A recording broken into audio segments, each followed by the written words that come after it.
Hello, hi, నమస్తే, అస్సలాముఅలైకుం. నేనిలా ఉన్నాను. మరి మీరెలా ఉన్నారు? మన జీవితంలో మనకు తెలియని వ్యక్తి మోసం చేస్తే కొంత బాధపడతాం. కానీ మనల్ని పూర్తిగా నమ్మించుకొని, మన ప్రేమను, మంచితనాన్ని, నిజాయితీని ఉపయోగించుకొని మోసం చేసినప్పుడు ఆ బాధ మాటల్లో చెప్పలేనిది. అలాంటి సమయంలో చాలామంది వారికి కూడా ఒకరోజు ఇదే జరుగుతుందా అని ఆలోచిస్తుంటారు. జీవితం ఒక గొప్ప గురువు. మనం చేసే ప్రతి మంచి పనికి, ప్రతి చెడు పనికి ఒకరోజు తప్పకుండా ఫలితం ఇస్తుంది. అదే కర్మ సిద్ధాంతం. కర్మ వెంటనే శిక్షించకపోవచ్చు, కానీ సరి అయిన సమయం వచ్చినప్పుడు ఒక్క క్షణం కూడా ఆలస్యం చెయ్యకుండా ప్రతి ఒక్కరికి వారి పనులకు తగిన ప్రతిఫలాన్ని అందిస్తుంది. అయితే నమ్మించి మోసం చేసిన వారికి కర్మ ఎలా రిటర్న్ గిఫ్ట్ ఇస్తుంది? ఎందుకు కొంతమంది వెంటనే ఫలితం అనుభవిస్తారు, మరికొందరికి చాలా ఆలస్యంగా తెలుస్తుంది? అలాంటి సమయంలో మనం ఎలా ఉండాలి? కోపంతో ప్రతీకారం తీర్చుకోవాలా, లేక జీవితంలో ఎదిగి వారికి సమాధానం చెప్పాలా? ఈ వీడియోలో కర్మ యొక్క నిజమైన అర్థం, నమ్మక ద్రోహం చేసిన వారికి కాలం ఎలా సమాధానం చెబుతుందో, అలాగే మన జీవితాన్ని ప్రశాంతంగా ముందుకు ఎలా తీసుకెళ్లాలో వివరంగా మాట్లాడుకుందాం. నమ్మకం అనేది డబ్బుతో కొనలేని సంపద. ఒక వ్యక్తి మనపై నమ్మకం పెట్టుకోవడానికి ఎన్నో రోజులు, ఎన్నో అనుభవాలు అవసరం. కానీ ఆ నమ్మకాన్ని పోగొట్టుకోవడానికి ఒక్క అబద్ధం, ఒక్క మోసం చాలు. అందుకే నమ్మక ద్రోహం అనేది మనిషి చేసే అత్యంత బాధాకరమైన తప్పుల్లో ఒకటి. ఎవరైనా మనల్ని నమ్మించి మోసం చేసినప్పుడు మొదట వాళ్లే గెలిచారనిపిస్తుంది. ఎందుకంటే వాళ్ళు అనుకున్నది సాధించారు. మన భావోద్వేగాలను ఉపయోగించుకున్నారు.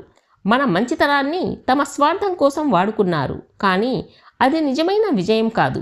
అది కొంతకాలం మాత్రమే కనిపించే తాత్కాలిక లాభం. జీవితంలో మోసంతో సంపాదించిన ప్రతి ఆనందం వెనక ఒకరోజు చెల్లించాల్సిన ధర ఉంటుంది. ఎందుకంటే కర్మ ఎప్పుడూ ఎవరినీ మర్చిపోదు. అది కోపంతో శిక్షించదు, న్యాయంగా ప్రతిఫలాన్ని ఇస్తుంది. ఒక వ్యక్తి మరొకరి నమ్మకాన్ని పగలగొట్టినప్పుడు అతను కేవలం ఒక మనిషి మాత్రమే కాదు, తన వ్యక్తిత్వాన్ని కూడా దెబ్బతీస్తాడు. అలవాటుగా మోసం చేసే వ్యక్తికి చివరికి నిజంగా ప్రేమించే, నిజంగా నమ్మే మనుషులు దూరమవుతారు. చుట్టూ జనాలు ఉన్నా మనస్ఫూర్తిగా తోడుగా నిలిచేవారు ఉండరు. అందుకే నమ్మించి మోసం చేసిన వారు గెలిచినట్టు కనిపించినా కాలం గడిచే కొద్దీ వారి జీవితమే వారికి అసలైన సమాధానం చెబుతుంది. కర్మ ఇచ్చే రిటర్న్ గిఫ్ట్ ఆలస్యంగా రావచ్చు, కానీ అది వచ్చినప్పుడు వారు చేసిన ప్రతి పనికి అర్థం తెలుస్తుంది. కాబట్టి ఎవరైనా మిమ్మల్ని మోసం చేశారని మీ విలువలను తగ్గించుకోవద్దు. మీ మంచితనం మీ బలహీనత కాదు, అది మీ గొప్ప బలం. ఆ బలాన్ని కాపాడుకుంటూ జీవితంలో ముందుకు సాగడమే నిజమైన విజయం. చాలామంది మనసులో ఒకే ప్రశ్న ఉంటుంది: నన్ను మోసం చేసిన వ్యక్తి ఇప్పుడు చాలా సంతోషంగా కనిపిస్తున్నాడు, కర్మ ఎక్కడుంది అని. ఈ సందేహం రావడం సహజం. కానీ కర్మ పనిచేసే విధానం మనం ఊహించినట్లుగా ఉండదు. కర్మ వెంటనే తీర్పు చెప్పదు. ప్రతి పనికి సరియైన సమయం వచ్చినప్పుడు మాత్రమే ఫలితాన్ని ఇస్తుంది. రైతు విత్తనం నాటిన వెంటనే పంట రానట్లే మనిషి చేసిన పనుల ఫలితం కూడా సమయం వచ్చినప్పుడు మాత్రమే కనిపిస్తుంది. మోసం చేసిన వ్యక్తి కొంతకాలం ఆనందంగా కనిపించవచ్చు, అన్నీ బాగానే జరుగుతున్నట్లు అనిపించవచ్చు. కానీ జీవితంలో ప్రతి అబద్ధం, ప్రతి ద్రోహం ఒక గుర్తును వదిలిపెడుతుంది. ఆ గుర్తు ఒకరోజు వారి సంబంధాల్లో, వారి నమ్మకంలో లేదా వారి మనశ్శాంతిలో బయటపడుతుంది. చాలాసార్లు కర్మ శిక్ష రూపంలో మాత్రమే రాదు, జీవిత పాఠంగా వస్తుంది. ఒకరోజు వారు కూడా ఎవరినో మనస్ఫూర్తిగా నమ్ముతారు. కానీ అదే నమ్మకం విచ్ఛిన్నమైనప్పుడు తాము ఒకప్పుడు మరొకరిని కలిగించిన బాధ ఎంత లోతైనదో అర్థమవుతుంది. ఆ అనుభవమే కర్మ ఇచ్చే గొప్ప సమాధానం. అందుకే మనం ప్రతీకారం కోసం ఎదురు చూడాల్సిన అవసరం లేదు. కోపంతో గడిపే ప్రతిరోజు మన ప్రశాంతతను దూరం చేస్తుంది. కానీ సహనంతో ముందుకు సాగితే కాలమే నిజాన్ని నిరూపిస్తుంది. గుర్తుంచుకోండి, కర్మ ఆలస్యం చేయవచ్చు, కానీ అన్యాయం చేయదు. అది ఎవరి పట్ల పక్షపాతం చూపించదు. మంచి చేసిన వారికి మంచి, చెడు చేసిన వారికి వారి పనులకు తగిన ప్రతిఫలాన్ని సరియైన సమయంలో అందిస్తుంది. అందుకే మనం మన మార్గాన్ని మార్చుకోవాల్సిన అవసరం లేదు. నిజాయితీగా జీవిస్తూ మన జీవితాన్ని విలువైనదిగా మార్చుకోవడమే మన చేతిలో ఉన్న గొప్ప నిర్ణయం. చాలామంది మోసం చేయడం వల్ల తాము ఏదో గొప్పది సాధించామని అనుకుంటారు. కొంత డబ్బు, కొంత లాభం లేదా తాత్కాలిక విజయం దొరికిందని సంతోషపడతారు. కానీ వారు గమనించని ఒక విషయం ఉంది. ప్రతి మోసం వెనక వారు కోల్పోయేది డబ్బు కాదు, మనుషుల్ని. ఒకసారి నమ్మకం విరిగిపోయిందంటే దాన్ని మళ్ళీ మునపటిలా నిర్మించడం చాలా కష్టం. ఒక అద్దం పగిలితే అతికించినా పగుళ్ళు కనిపించినట్టే నమ్మకం కూడా ఒకసారి దెబ్బతింటే అదే రూపంలో తిరిగి రావడం అరుదు. అలవాటుగా మోసం చేసే వ్యక్తి జీవితంలో ఒక దశ వస్తుంది. అప్పుడు అతనికి నిజంగా ప్రేమించేవారు, నిజంగా అండగా నిలిచేవారు అవసరమవుతారు. కానీ గతంలో చేసిన పనుల వల్ల చాలామంది అతన్ని నమ్మడానికి వెనకడుగు వేస్తారు. అప్పుడు ఒంటరితనం ఎంత బాధాకరమో తెలుస్తుంది. కర్మ ఎప్పుడూ శబ్దం చెయ్యదు, అది నిశ్శబ్దంగా తన పని తాను చేస్తుంది. కొన్నిసార్లు అది డబ్బును తీసుకోదు, కానీ మనశ్శాంతిని తీసుకుంటుంది. కొన్నిసార్లు అది విజయాన్ని తీసుకోదు, కానీ నమ్మకాన్ని కోల్పోయే పరిస్థితిని తీసుకొస్తుంది.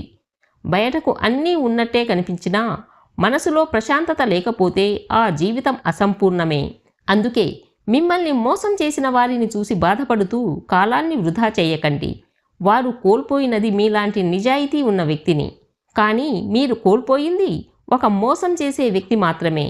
ఈ రెండింటి మధ్య తేడా చాలా పెద్దది.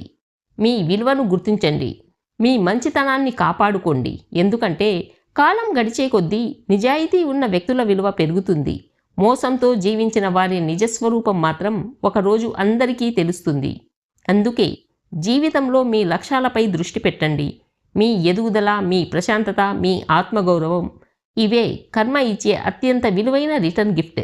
మీ విజయమే మిమ్మల్ని మోసం చేసిన వారికి మాటలు లేకుండా ఇచ్చే గొప్ప సమాధానం. జీవితంలో ఒక నిజం ఎప్పుడూ గుర్తుంచుకోవాలి. మనం చేసిన ప్రతి పని, ప్రతి మాట, ప్రతి నిర్ణయం ఒకరోజు మన దగ్గరికే తిరిగి వస్తుంది. అదే కర్మ యొక్క అసలు స్వభావం. అందుకే కర్మ ఇచ్చే రిటర్న్ గిఫ్ట్ ఎప్పుడూ మనం ఊహించిన రూపంలో రాకపోవచ్చు, కానీ అది తప్పకుండా వస్తుంది. నమ్మించి మోసం చేసిన వ్యక్తి కొంతకాలం సంతోషంగా కనిపించవచ్చు, అందరూ తనను గౌరవిస్తున్నట్లు అనిపించవచ్చు. కానీ అబద్ధం మీద నిలిచిన సంబంధాలు ఎక్కువ కాలం నిలబడవు. ఒకరోజు నిజం బయటపడినప్పుడు వారి మాటల మీద ఉన్న నమ్మకం క్రమంగా తగ్గిపోతుంది. ఒకసారి పోయిన విశ్వాసాన్ని తిరిగి సంపాదించడం చాలా కష్టం. ఇక్కడే కర్మ తన పనిని మొదలు పెడుతుంది. గతంలో వారు ఇతరుల హృదయాలను బాధపెట్టినట్టే ఒకరోజు తమ జీవితంలో కూడా అలాంటి పరిస్థితులను ఎదుర్కొంటారు. అది అదే వ్యక్తి వల్ల కావచ్చు, లేదా మరొకరి వల్ల కావచ్చు, లేదా పరిస్థితుల వల్ల కావచ్చు. కానీ ఆ అనుభవం వారికి ఒక పాఠంగా మారుతుంది. అయితే మనం మాత్రం వారి కోసం ఎదురు చూస్తూ మన జీవితాన్ని ఆపేయకూడదు. ఎందుకంటే ప్రతీకారం కోసం గడిపిన ప్రతి క్షణం మన ఆనందాన్ని దూరం చేస్తుంది. కానీ మన లక్ష్యాలపై దృష్టి పెట్టి ముందుకు సాగితే మన విజయం మనకు ప్రశాంతతను ఇస్తుంది. ఎప్పుడూ గుర్తుంచుకోండి, మీ మంచితనం మీ బలహీనత కాదు. మిమ్మల్ని మోసం చేసిన వారు మీ విలువను గుర్తించలేకపోయారు, అంతే. అందుకే వారి తప్పు కారణంగా మీ మనసును మార్చుకోవద్దు. మంచిగా ఉండండి, కానీ ఎవరినైనా నమ్మే ముందు వివేకంతో ఆలోచించడం నేర్చుకోండి. చివరికి కాలమే ప్రతి ఒక్కరికి న్యాయం చేస్తుంది. మనం చేయాల్సిందల్లా మన విలువను కాపాడుకుంటూ మన జీవితాన్ని మరింత ఉన్నతంగా తీర్చిదిద్దుకోవడం. అదే కర్మకు మనం ఇచ్చే ఉత్తమ సమాధానం. అదే మన నిజమైన విజయం. ఈ ప్రపంచంలో ప్రతి మనిషి తన జీవితంలో ఏదో ఒక సమయంలో నమ్మక ద్రోహాన్ని ఎదుర్కొంటాడు. కొందరిని స్నేహితులు మోసం చేస్తారు, కొందరిని బంధువులు మోసం చేస్తారు, మరికొందరిని ఎంతో ప్రేమించిన వ్యక్తులే మోసం చేస్తారు. కానీ ఆ సంఘటన మన జీవితాన్ని నిర్వచించకూడదు. అది మనకు ఒక పాఠాన్ని మాత్రమే నేర్పాలి. మనల్ని నమ్మించి మోసం చేసిన వ్యక్తి గురించి రోజూ ఆలోచిస్తూ ఉంటే వారు మీ జీవితాన్ని రెండోసారి కూడా దెబ్బతీసినట్టే. ఎందుకంటే మొదటిసారి వారు మీ నమ్మకాన్ని గాయపరిచారు. ఇప్పుడు మీరు వారిని గుర్తు చేసుకుంటూ మీ మనశ్శాంతిని కోల్పోతున్నారు. అందుకే గతాన్ని విడిచిపెట్టి భవిష్యత్తును నిర్మించడం నేర్చుకోండి. కర్మ తన పని తాను చేస్తుంది. దానికి మన సహాయం అవసరం లేదు. మనం ఎవరికీ శిక్ష విధించాల్సిన అవసరం లేదు. మనం చేయాల్సిందల్లా మన వ్యక్తిత్వాన్ని కాపాడుకోవడం, మన లక్ష్యాల కోసం కష్టపడడం, మన జీవితాన్ని సంతోషంగా మార్చుకోవడం. ఒకరోజు మిమ్మల్ని మోసం చేసిన వారు మీ ఎదుగుదలను చూస్తారు. మీరు కోల్పోలేదని, ఇంకా బలంగా మారారని తెలుసుకుంటారు. అదే వారికి జీవితంలో అతిపెద్ద సమాధానం. ఎందుకంటే మీ కన్నీళ్ల కంటే మీ చిరునవ్వు, మీ బాధ కంటే మీ విజయం, మీ కోపం కంటే మీ ప్రశాంతత వారికి ఎక్కువగా గుర్తుంటాయి. కాబట్టి ఎవరైనా మిమ్మల్ని మోసం చేశారని మీ మంచితనాన్ని వదులుకోవద్దు. ఒక వ్యక్తి చేసిన తప్పు వల్ల మొత్తం ప్రపంచాన్ని అనుమానించొద్దు. అనుభవం నుంచి నేర్చుకోండి, కానీ మనసులో ద్వేషాన్ని పెంచుకోకండి. క్షమించడం అంటే చేసిన తప్పును సమర్థించడం కాదు, మీ మనసును బాధ నుంచి విముక్తి చేసుకోవడం. గుర్తుంచుకోండి, కర్మ ఎప్పుడూ నిద్రపోదు, కాలం ఎప్పుడూ అన్యాయం చేయదు. ప్రతి ఒక్కరికి వారి పనులకు తగిన ప్రతిఫలం ఒకరోజు తప్పకుండా లభిస్తుంది. కాబట్టి మీ దృష్టి ప్రతీకారం మీద కాదు, మీ భవిష్యత్తు మీద ఉండాలి. చివరిగా ఒక మాట, నమ్మించి మోసం చేసిన వారికి కర్మ ఇచ్చే రిటర్న్ గిఫ్ట్ మీ కన్నీళ్లు కాదు, మీరు సాధించిన విజయం, మీరు పొందిన ప్రశాంతత, మీరు కోల్పోని మీ మంచితనం. అదే జీవితంలో వారికి దొరికే గొప్ప సమాధానం. నేనిలా సంతోషంగా ఉన్నాను. మీరు కూడా మీ ఫ్యామిలీతోటి సంతోషంగా ఉండాలని కోరుకుంటున్నాను. నా వీడియోలు మీకు నచ్చినట్లయితే లైక్ చేయండి, షేర్ చేయండి అండ్ సబ్స్క్రైబ్ చేయడం మర్చిపోవద్దు. మరో మంచి వీడియోతో మళ్ళీ కలుద్దాం.